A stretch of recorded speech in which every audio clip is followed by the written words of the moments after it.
Bismillahirrahmanirrahim. Assalamu alaikum. This is Muhammad Ali Rana from Ghulamane Abbas School.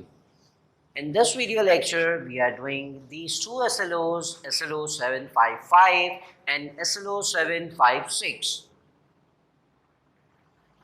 इन दो SLOs के अंदर हमें एक न्यू प्रिंसिपल सीखना है that is known as Archimedes principle, और साथ साथ हम इस आर्किमिडीज प्रिंसिपल की एप्लीकेशन देखेंगे कि आर्किमिडीज प्रिंसिपल को यूज़ करके हम किसी भी इर्रेगुलर ऑब्जेक्ट की डेंसिटी को फाइंड कर सकते हैं। आर्किमिडीज प्रिंसिपल समझने से पहले हम एक डेली लाइफ ऑब्जर्वेशन को देखते हैं। फॉर एग्जाम्पल, हमारे पास एक बड़ा सा कंटेनर मौजूद है जिसमें वाटर फिल्ड है। अगर हम एक ब्लो किए हुए बलून को उस कंटेनर के अंदर लेकर जाते हैं, अंदर डिप कर देते हैं, और तो क्या होता है, जैसे ही हम उसको रिलीज करेंगे वो फौरन से सरफेस के ऊपर आने लग जाएगा। इसी तरह से जब एक वुड के पीस को अगर हम इसी तरह से लिक्विड के अंदर जो है वो डिप कर दें, तो उस वाटर के अंदर डिप कर दें, तो वो वुडन पीस भी जो है वो दोबारा से सरफेस के ऊपर मूव होके आ जाएगा। इसके अलावा भी और बहुत सारी एग्जाम्पल्स हैं जिसमें हम किसी ऑब्जेक्ट को लिक्विड के अंदर डिप कर दें और वो दोबारा से शूट करके ऊपर की तरफ सरफेस पे वापस आ जाए। तो इन तमाम एग्जाम्पल्स में हमने ये देखा कि वो जो ऑब्जेक्ट है जिसको हमने सरफेस के अंदर लिक्विड के अंदर डिप कर दिया तो वो दोबारा से सरफेस पे आ रहा है। This shows that there is a force that is acting on that object जो कि उसको सरफेस तक दोबारा लेकर आ रही है। फॉर एग्जाम्पल, हमारे पास एक कंटेनर मौजूद है और इसके अंदर कंप्लीटली वाटर के साथ फिल्ड है। मैंने एक बलून को इस कंटेनर के अंदर डिप कर दिया। जब मैंने उसको कंटेनर के अंदर डिप किया, इसके अंदर एयर फिल्ड थी, तो जैसे ही मैं इसको रिलीज करूंगा ये अपवर्ड डायरेक्शन में मूव होने लगेगा और दोबारा से जो है वो सरफेस के ऊपर आ जाएगा। इट्स मीन दैट कि इसके ऊपर एक फोर्स अप्लाई हो रही है जो कि इसको दोबारा से सरफेस तक लेकर आ रही है। ये जो फोर्स है जो इस पर लग रही है, इस फोर्स को हम कहते हैं दिस इज अपथ्रस्ट फोर्स। जो फोर्स इस बॉडी के ऊपर लगी है, इस फोर्स को हम अपथ्रस्ट फोर्स कहते हैं। अब ये जो फोर्स है वो कैसे जनरेट हुई वो देखते हैं। किसी भी, लेट सपोज हमारे पास एक ग्रेजुएटेड सिलेंडर है और इस सिलेंडर के अंदर यहाँ तक लिक्विड फिल्ड है।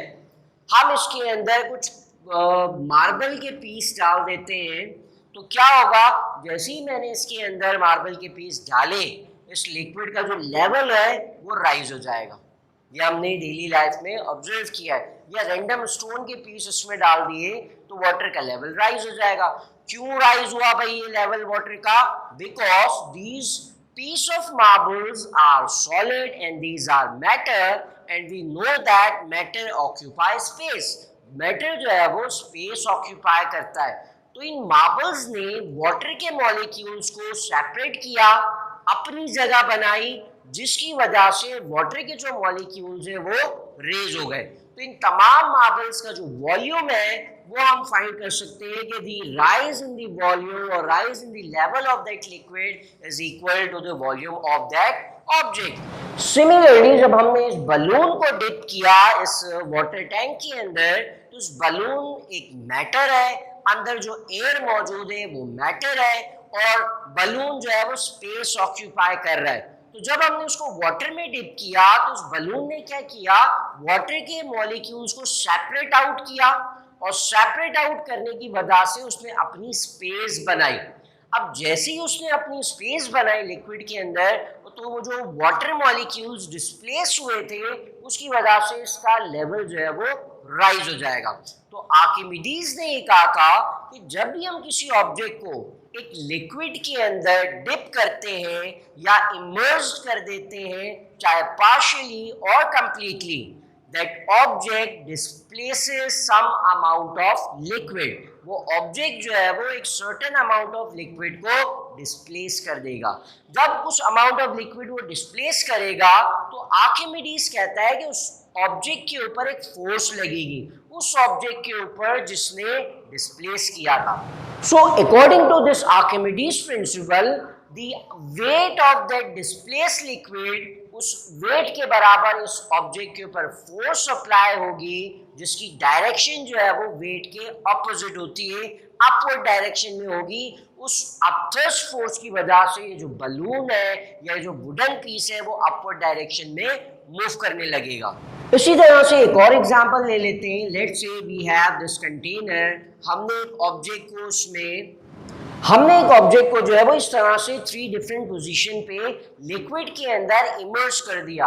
सो इन द फर्स्ट केस इस ऑब्जेक्ट ने, क्योंकि ये पार्शियली डिप्ड है लिक्विड के अंदर, तो इस ऑब्जेक्ट ने सिर्फ इतने अमाउंट ऑफ लिक्विड को डिस्प्लेस किया है। सेकेंड एग्जाम्पल में देखें तो इस बॉल ने, इस ऑब्जेक्ट ने as compare to previous one ज्यादा अमाउंट ऑफ लिक्विड को डिस्प्लेस कर दिया है, और यहाँ इस ऑब्जेक्ट ने ये मैक्सिमम अमाउंट ऑफ लिक्विड को डिस्प्लेस किया है ताकि वो लिक्विड के अंदर अपनी जगह बनाए।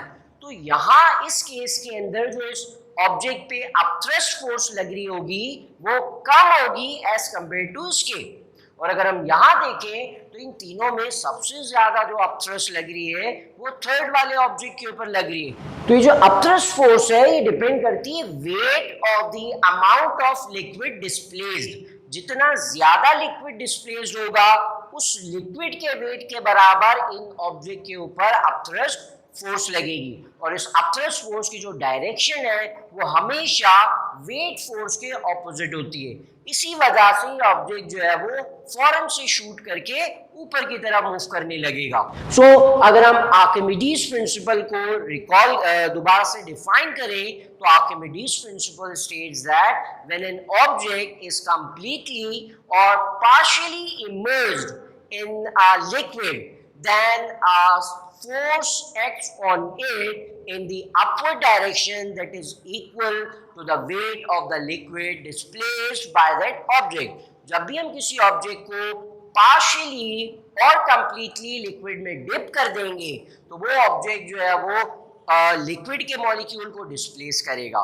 जितने लिक्विड के मॉलिक्यूल डिस्प्लेस होंगे उन लिक्विड के मॉलिक्यूल्स के वेट के बराबर एक फोर्स लगेगी उस ऑब्जेक्ट के ऊपर जो कि अपथ्रस्ट कहलाती है। सो ये था हमारा आज आर्किमिडीज प्रिंसिपल। अब हम देखते हैं डेंसिटी फाइंड करने का क्या मेथड होता है। We know that the formula of density is mass per unit volume. हमारे पास जो डेंसिटी फाइंड करने का मेथड फॉर्मूला है वो है मास डिवाइडेड बाय वॉल्यूम। हम किसी ऑब्जेक्ट का मास निकालें, उसका वॉल्यूम निकालें, उसको डिवाइड कर दें, we will get the density of that object. तो एक तरीका तो हमारे पास ये हो सकता है, for example we have this stone. हमारे पास एक स्टोन मौजूद है इर्रेगुलर शेप का, हमें इसकी डेंसिटी निकालनी है तो हमने क्या किया, पहले इसका मास कैलकुलेट किया। मास कैसे कैलकुलेट करते हैं, हमने इसको फिजिकल बैलेंस के ऊपर रखा और फिजिकल बैलेंस से इसका मास फाइंड आउट कर लिया। Then we want to calculate its volume. तो वॉल्यूम कैलकुलेट करने के लिए भी हमारे पास एक ग्रेजुएटेड सिलेंडर मौजूद है। मैंने इस इर्रेगुलर शेप ऑब्जेक्ट को इस ग्रेजुएटेड सिलेंडर के अंदर डिप कर दिया। डिप करने से क्या होगा, उसका लेवल राइज हो जाएगा। जितना लेवल में राइज आया वो उसका वॉल्यूम आ गया। मास और वॉल्यूम को डिवाइड कर दें तो हमारे पास डेंसिटी आ जाएगी। सो एक और मेथड है डेंसिटी को फाइंड करने का, that is according to this Archimedes principle. Because हमें पता है कि आर्किमिडीज प्रिंसिपल ये कहता है कि जब भी किसी ऑब्जेक्ट को लिक्विड में डिप करेंगे, डिप करने से उस पर एक अपथ्रस्ट फोर्स लगेगी और उस अपथ्रस्ट फोर्स की वजह से वो ऑब्जेक्ट लाइटर हो जाएगा। लिक्विड के अंदर डिप करने के बाद वो ऑब्जेक्ट लाइट हो जाता है, उसका वेट जो है वो कम हो जाता है as compare to air. So for example हमने एक कंटेनर ले लिया और उस कंटेनर के अंदर हमने फिल कर दिया लिक्विड। जो भी लिक्विड यहाँ मौजूद है उसकी डेंसिटी हमें नोन होगी। हमने कंटेनर ले लिया, उसमें लिक्विड फिल्ड है और लिक्विड फिल करने के बाद जो है हमने उसको एक स्प्रिंग बैलेंस के साथ अटैच किया और अटैच करने के बाद उसको डिप कर दिया लिक्विड के अंदर। जब लिक्विड के अंदर डिप कर दिया तो हमारे पास, हमें पता है according to this Archimedes principle, जो वेट है इस ऑब्जेक्ट का, इस इर्रेगुलर ऑब्जेक्ट का, वो कम हो जाएगा। So we will get the weight of that object in liquid. हमारे पास इस ऑब्जेक्ट का वेट आ जाएगा लिक्विड में। इसी तरह से हम इसी फिजिकल बैलेंस को यूज करके, स्प्रिंग बैलेंस को यूज करके इस ऑब्जेक्ट का वेट कैलकुलेट कर लेंगे इन एयर। सो यहाँ हमारे पास दो मेजरमेंट आ गए। इस ऑब्जेक्ट की डेंसिटी फाइंड करने के लिए मैंने दो मेजरमेंट लिए।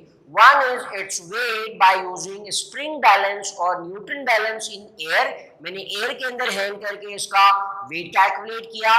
देन मैंने इसको कंप्लीटली डिप कर दिया लिक्विड के अंदर और फिर मैंने जो है वो उसका वेट कैलकुलेट कर लिया इन एयर। सो ये दो मेजरमेंट करने के बाद अकॉर्डिंग टू आर्किमिडीज प्रिंसिपल हम इस ऑब्जेक्ट की डेंसिटी फाइंड कर सकते हैं। So according to Archimedes principle अगर हमें डेंसिटी फाइंड आउट करनी है किसी अननोन इर्रेगुलर ऑब्जेक्ट की, so here we have the formula for finding its density.